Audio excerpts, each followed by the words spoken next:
Episode 3 begins with another woman in Delaney's life, well 1.5. Helga's maybe daughter Winter is among a group of children to discover the body of the silver-toothed man, who had been posing as a female when he attacked Delaney. Winter, appearing to be the group's ringleader, orders a boy to remove the man's tooth. Meanwhile, it is revealed that Delaney is alive, for now. He's in severe pain, often violently shaking, and being stitched up by Dumbarton. The doctor isn't just being a good Samaritan, he has his patient tied up and is interrogating him about what he wants. Turns out nothing crazy, just wants to send a message to Thomas Jefferson and the President of the United States. Carlsbad said, "You know, Delaney might just be crazy enough to take us all on." The king, the company, and the Free 15, shared Dumbarton. Well, maybe she was right. Based on what we've seen of Delaney, Carlsbad was definitely right.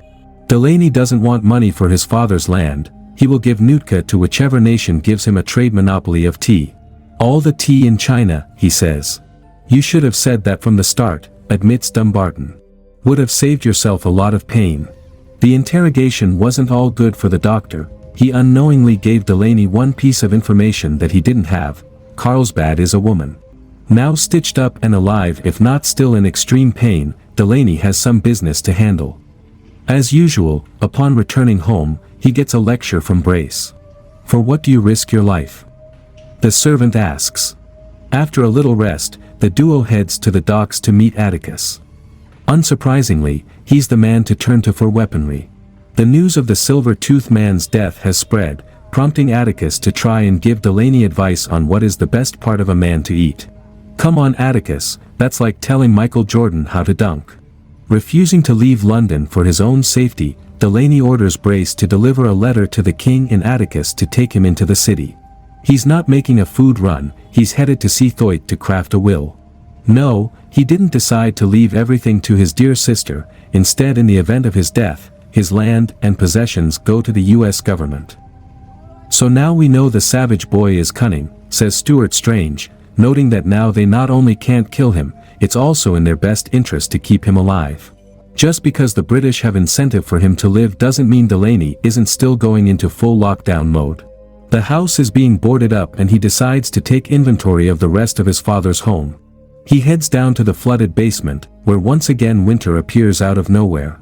Not an ideal time for the young girl to show up since Delaney is in danger and wearing no pants. In a very considerate move, she offers up the silver tooth, although he insists she keeps it and goes back to Helga's. The Delaney family home adventures continue with a stop in a woman's room that seems to not have been touched in years. Sitting in front of the boarded-up fireplace, Delaney has more of his troubling visions, seeing the same mysterious female figure.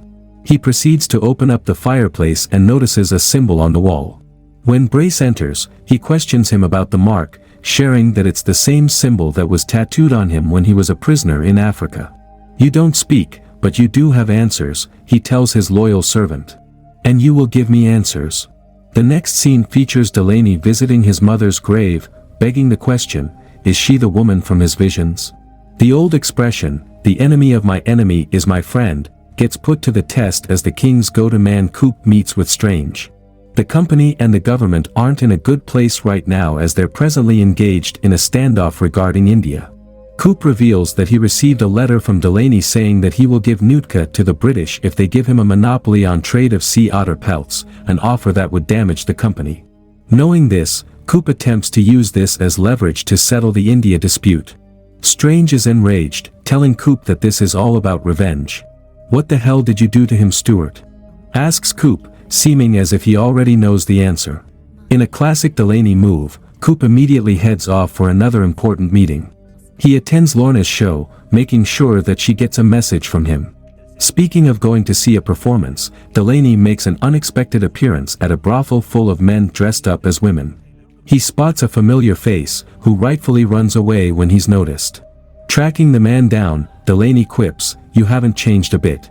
It turns out that the man is Godfrey, an employee at the East India Company who keeps the minutes of the meetings and happens to be a former classmate of Delaney. He wants his friend to feed him information on the company. Delaney shows a surprisingly tender side, until he puts money on the nightstand and immediately wants Godfrey to share intel. Not much time has passed throughout the first 2.5 episodes, but the timeline gets sped up a bit during a montage of Delaney and Zilpha trading letters back and forth.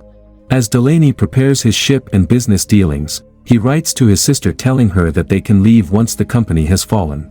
She replies that she wants no part of his future. "But we are the future," he responds. As she persists that he stop writing her, he continues, "Your husband is also a fool. He cannot see all that you are." After she says that any future letters will be burned, he declares, "Then, I will visit you in your dreams, my love." In the final message of the exchange, Zilpha begs, "Please, I'm your sister, let all else lie." From one important woman in Delaney's life to another, he returns home to find Lorna trying to move herself in. Her top lawyer has drawn up a document, with the help of the government, giving her claim to half of the late Delaney's possessions. "My servant wants to shoot you in the face," Delaney says. "Your servant is also now half mine," she deadpans. "I'm still smelling some chemistry." She offers to relinquish her claim on Nootka for his part of the house. Beginning to have more visions, he snaps back into reality and barks for Brace to set up his mother's room for Lorna. She will stay with them until the business is settled, but he warns that having caught the attention of the king has put her in danger. After interactions with two women who he clearly has some history and/or chemistry with, Delaney gets a surprise visit from someone with whom he has neither, Thorngiri. His brother-in-law/romantic rival stops by under the pretense of offering ship insurance, but his real intentions quickly become clear. Turning back from leaving, a dark smile comes across his face and he decides to stay for the weirdest family conversation ever. He begins taunting Delaney about his sex life, which he says has improved since his wife's brother returned. "Since you've come back, our F.I.N.G. has almost become murderous." As Delaney sits there silently stirring, Geary continues his perverse talk. "I didn't come to sell you insurance, Mr. Delaney.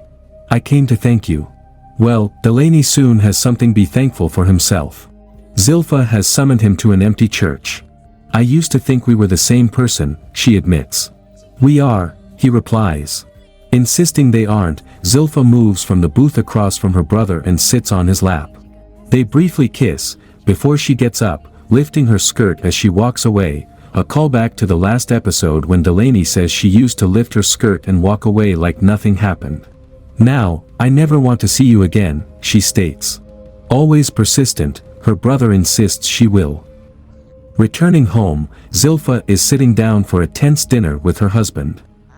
He went through her clothes and saw blood, indicating that they won't be having a child anytime soon. "My dearest Zilpha, I but apologize that I'm not related to you." His berating of his wife is interrupted by their servant returning with oranges that Zilpha had requested. Geary yells that she doesn't want them. We all know what she wants. What she supposedly wants is currently engaged in a strange Three's Company reboot.